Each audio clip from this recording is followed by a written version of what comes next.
कहानी की शुरुआत एक जंगल से शुरू होती है जिसके ऊपर आज एक प्लेन उड़ रहा था। इस प्लेन में आग लगी हुई थी, इसलिए प्लेन से कोई चीज नीचे फेंकी गई थी। देखते ही देखते प्लेन तबाह हो गया और उसमें बैठे सभी यात्री मर गए। प्लेन से जो चीज नीचे फेंकी गई थी वो एक छोटू था और वो इस वक्त जानवरों के बीच था। धीरे धीरे वक्त बीतता गया और छोटू जानवरों के बीच ही रहकर बड़ा हो गया। कुछ सालों बाद कुछ शिकारी जंगल में आए थे। जंगल में जब उन्हें छोटू दिखा तो उन्होंने उसे एक बॉक्स में बंद कर लिया। एक लंबे सफर के बाद ये बॉक्स प्राचीन विभाग में पहुंच जाता है। शिकारियों ने विभाग वालों को सब बता दिया था कि उन्हें जंगल में एक जंगली लड़का मिला है, इसलिए विभाग वालों ने बॉक्स अपने पास मंगवा लिया था। विभाग वाले धीरे धीरे बॉक्स खोलते हैं, जिसके बाद जंगली जेल में आ जाता है। जेल में आते ही वो उछल कूद करने लगा क्योंकि उसका पूरा जीवन जंगल में बीता था। देखते ही देखते वो जेल तोड़कर बाहर निकलने की कोशिश करता है, लेकिन फिर एक गण देखकर पीछे हट जाता है। गण देखकर जंगली बेहद डर गया था। इसी बीच प्राचीन विभाग की लीजा भी आ जाती है। लीजा बहुत प्यार से जंगली से पेश आती है। लीजा का प्यार देखकर जंगली शांत हो गया था। लीजा उससे बात करने की कोशिश करती है, लेकिन जंगली को बोलना नहीं आता था। इसी बीच जंगली की नजर लीजा के तरबूजों पर पड़ती है, जिन्हें देखकर वो हैरान हो जाता है। जंगली ने आज पहली बार लड़की देखी थी। जेल के बाहर खड़े लोग भी उसकी हरकतें देखकर हैरान थे। वो समझ गए थे कि इस जंगली को कुछ नहीं आता, लेकिन धीरे धीरे ये सब सीख जाएगा। कुछ देर बाद जंगली का मेडिकल शुरू हो गया। विभाग के डॉक्टर उसके सभी टेस्ट करते हैं और जंगली सभी में पास हो जाता है। भले ही उसका जीवन जंगल में बीता था, लेकिन फिर भी वो पूरी तरह तंदुरुस्त था। अगले दिन जंगली को गिनती सिखाई जाने लगी। उसे बताया जाता है कि बॉक्स पर 3 बार हाथ मारना है और फिर केला मिलेगा। जंगली कोशिश तो करता है, लेकिन सफल नहीं हो पाता। कई कोशिशों के बाद वो ऐसी शरारत करता है कि विभाग वाले हैरान हो जाते हैं। गिनती के बाद जंगली को फिर से जेल में डाल दिया गया था। इस बार जेल में एक बड़ा सा शीशा भी था, जिसे देखकर जंगली हैरान हो गया। विभाग वाले देखना चाहते थे कि शीशा देखकर जंगली क्या करता है। जंगली ने पहली बार शीशा देखा था, इसलिए पहले तो वो काफी डर गया था, मगर जल्दी ही उसे समझ आ जाता है कि शीशे में उसी की परछाई नजर आ रही है, जिसके बाद उसका डर भी खत्म हो जाता है। विभाग वाले समझ गए थे कि भले ही जंगली बोल नहीं पाता, मगर उसका दिमाग काफी तेज है। शीशे के बाद उसे जानवरों और इंसानों की तस्वीरें दिखाई जाती हैं, ताकि वो जानवरों और इंसानों में फर्क जान सके। जंगली की हरकतें देखकर विभाग वाले इतना तो समझ गए थे कि जंगली खतरनाक नहीं है। इसी वजह से उसे जेल से निकालकर एक बड़े कमरे में रख दिया जाता है। अगले दिन जब एक डॉक्टर कमरे में आता है तो वो उसके पीछे छुप जाता है। डॉक्टर यहाँ जा रहा था, वो उसके पीछे पीछे जा रहा था। डॉक्टर पूरे कमरे में उसे ढूंढता है, लेकिन वो तो उसके पीछे छुपा हुआ था। डॉक्टर जब कमरे से निकलता है तो वो भी उसके पीछे पीछे कमरे से निकल आता है। देखते ही देखते पूरे विभाग को पता चल गया कि जंगली कमरे में नहीं है। विभाग वाले उसे पकड़ने की पूरी कोशिश करते हैं, लेकिन वो उनके हाथ नहीं लगता और वहाँ से भाग जाता है। दूसरी तरफ लीजा अपने घर में काम कर रही थी। उसके घर में निमो नाम का एक बंदर रहता था। विभाग वाले लीजा के पास आकर उसे भी बता देते हैं कि जंगली भाग गया। उधर जंगली भागकर शहर में आ गया था और फिर जल्दी ही एक क्लब में आ जाता है। क्लब में एक लड़की बिल्कुल लीजा जैसी दिख रही थी। लड़की का पीछा करते करते वो जब बाहर आता है तो वो समझ जाता है कि ये लड़की लीजा नहीं है। वैसे लीजा भी जंगली को ढूंढ रही थी। उसे भी पता था कि जंगली को शहर के बारे में कुछ नहीं पता, इसीलिए वो काफी परेशान हो रहा होगा। इसी बीच जंगली घूमते घूमते कुछ बदमाशों के पास पहुँच जाता है। बदमाश पहले उसका मजाक उड़ाते हैं और फिर उसे मारने की तैयारी करने लग जाते हैं, लेकिन जब वो जंगली की ताकत का नमूना देखते हैं तो उसी पल पीछे हट जाते हैं। सुबह होते होते जंगली देखता है कि कुछ पक्षी घबराकर उड़ रहे थे क्योंकि किसी ने उनका पेड़ काट लिया था। जंगली देखता है कि 2 आदमियों ने पेड़ काटा था और अब वो उसे एक गाड़ी में रखकर जाने लगे थे। जंगली भी गाड़ी के पीछे पीछे जाने लगा था क्योंकि वो पेड़ हासिल करना चाहता था। गाड़ी का पीछा करते करते वो भीड़ वाले इलाके में पहुंच जाता है। इतनी सारी भीड़ देखकर पहले तो जंगली डर गया था,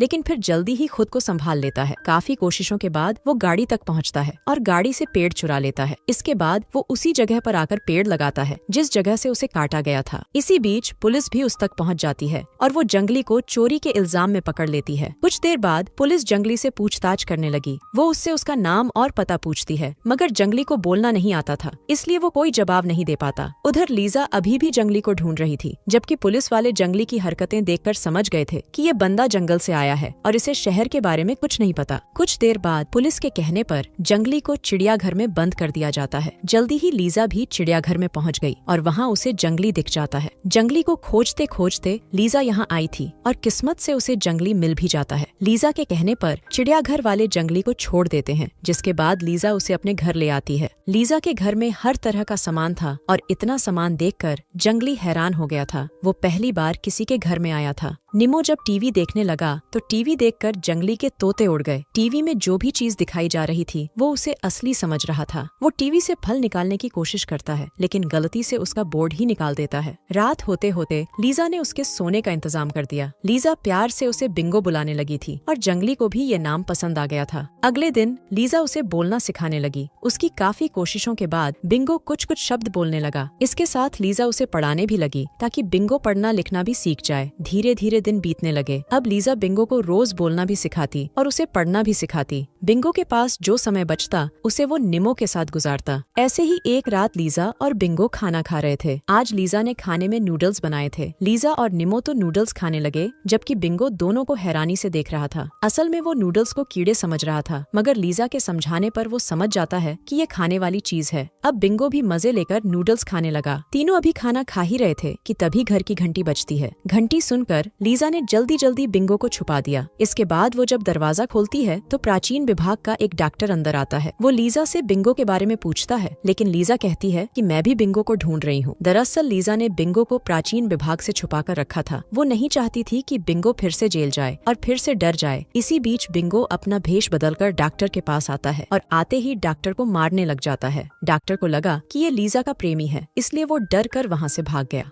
अब कहानी कुछ दिनों बाद शुरू होती है। बिंगो अब काफी हद तक बोलने लगा था और ये सारा कमाल लीजा की ट्रेनिंग का था। दोनों इस वक्त समुद्र के किनारे खड़े थे। बातें करने के बाद लीजा समुद्र में नहाने लगती है। जब वो नहाकर बाहर आती है तो बिंगो उससे पूछता है कि किनारे पर बैठे बाकी लोग क्या कर रहे हैं। दरअसल किनारे पर कई प्रेमी जोड़े बैठे थे जो इस वक्त प्यार में डूबे हुए थे। लीजा बिंगो को सब बताती है कि ये लोग पहले गर्म होंगे और फिर अपना अपना पानी निकालेंगे। लीजा की बातें सुनकर बिंगो का डंडा भी गर्म होने लगा था। रात को जब लीजा सोने की तैयारी कर रही थी तो बिंगो उसके पास आता है। वो तो पहले से ही गर्म था और वो लीजा को भी गर्म कर देता है। इसके बाद दोनों एक दूसरे का पानी निकालकर सो जाते हैं। अब बिंगो को लगने लगा कि लीजा उसी से शादी करेगी और उसी के बच्चों को जन्म देगी। ऐसे ही एक दिन बिंगो निमो के साथ खेल रहा था और लीजा अपने कमरे में थी। इसी बीच लीजा को उसके दोस्त सैम का फोन आता है। सैम को भी जानवर बेहद पसंद थे। वो लीजा से बिंगो के बारे में पूछता है तो लीजा उसे बताती है कि बिंगो मुझसे शादी करना चाहता है लेकिन मैं शादी नहीं करना चाहती। उधर बिंगो ने दूसरे फोन पर उसकी सारी बातें सुन ली थी। उसका मानना था कि लीजा उसे बेहद चाहती है इसलिए वो उसी से शादी करेगी। लेकिन लीजा की बात सुनकर वो बेहद उदास हो गया। अगले ही दिन उसने जंगल में वापस जाने का फैसला कर लिया और इस बार निम्मो भी उसके साथ जाने वाला था। लीजा को जब पता चलता है कि बिंगो ने उसका घर छोड़ दिया तो वो बेहद उदास हो जाती है। उधर बिंगो तो वापस जाना चाहता था लेकिन शहर में जानवरों की हालत देखकर वो रुक जाता है। शहर में जानवरों की हालत अच्छी नहीं थी और ये चीज बिंगो को पसंद नहीं थी। वो प्राचीन विभाग में आकर सभी को समझाता है कि जानवरों की भी अपनी जिंदगी होती है और हमें उनकी जिंदगी में दखल अंदाजी नहीं करनी चाहिए। विभाग वाले उससे वादा करते हैं कि हम जानवरों की मदद करेंगे और उन्हें बिल्कुल भी परेशान नहीं करेंगे। कहानी के आखिर में बिंगो शहर में ही रहकर जानवरों की मदद करने लगा। लीजा भी उसके पास लौट आई थी और दोनों ने शादी भी कर ली थी। इसी के साथ इस कहानी का यही अंत हो जाता है। हमारी वीडियो देखने के लिए बहुत बहुत धन्यवाद। अगर आप ऐसी ही वीडियोस के दीवाने हैं तो प्लीज मेरे चैनल को जरूर सब्सक्राइब करें। मिलते हैं अगली वीडियो में, तब तक के लिए नमस्कार।